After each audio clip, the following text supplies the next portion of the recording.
Bismillahirrahmanirrahim. Assalamualaikum warahmatullahi wabarakatuh. Waalaikumsalam. Amin ya rabbal alamin. Alhamdulillah, mudah-mudahan di pagi hari ini kita senantiasa diberi kesehatan dan juga hidayah oleh Allah Ta'ala. Amin.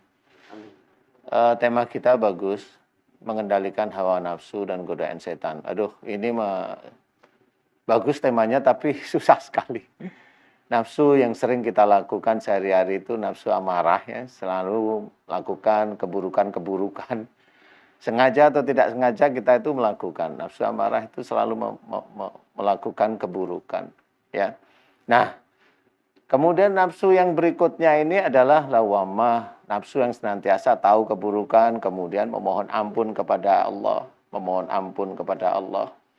Ya, terus berikutnya adalah mutmainah, yaitu nafsu di mana yakin atas janji-janji Allah. Kalau seseorang itu melakukan keburukan, kemudian dia bertobat kepada Allah Ta'ala, bertobat, janji Allah akan diberikan yaitu surga, atau janji Allah dengan rizkinya dari momennya dulunya doanya nggak dikabulkan oleh Allah Ta'ala karena banyak salah dan dosa.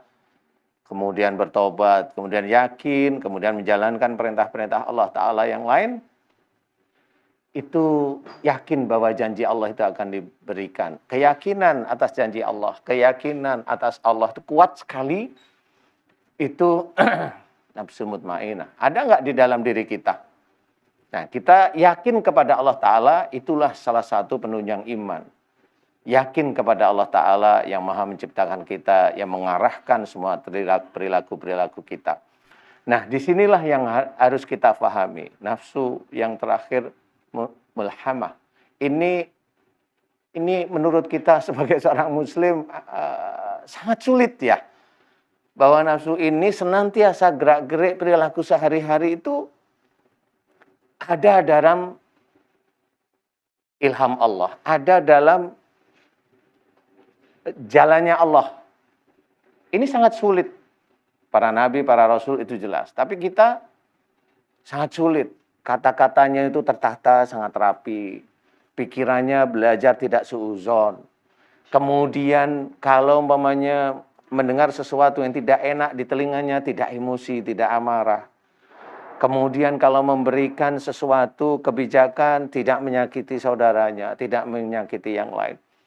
Ini sulit sekali. Dan nafsu-nafsu ini benar-benar itu terbagi menjadi 4 golongan. Ini yang mana kita? Kita yang paling rendah sendiri yaitu amarah yang sering kita lakukan, suuzon, dengar sesuatu yang kita dengar tidak nyaman itu emosi, amarah.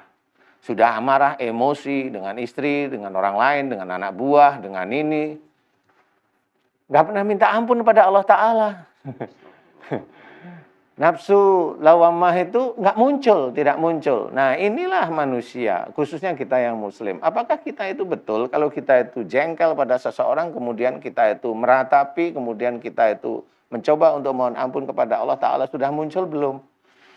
Dan itu butuh pembuktian, itu butuh ilmu, belajar, ya akidah, ya syariat, ya akhlak, semuanya belajar. Nah, disinilah kita mulai paham bagaimana kita mencoba menjaga diri kita itu dari nafsu-nafsu yang sebenarnya ada dalam diri kita. Termasuk saya. Bagaimana kita itu diizinkan oleh Allah Ta'ala ada di media elektronik umpamanya, tapi kita itu tidak bisa mengendalikan nafsu untuk ujub, riak, sombongnya, ya sama aja. Karena ilmu itu baru titipan di otak, dan itu juga akan ada nafsu. Ilmu titipan di otak kita itu pasti ada nafsu yang mengiringinya. Kita mau milih yang mana?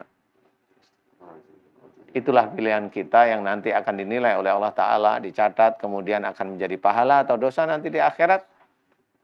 Mudah-mudahan kita senantiasa dilindungi oleh Allah Ta'ala untuk nafsu-nafsu yang tidak baik.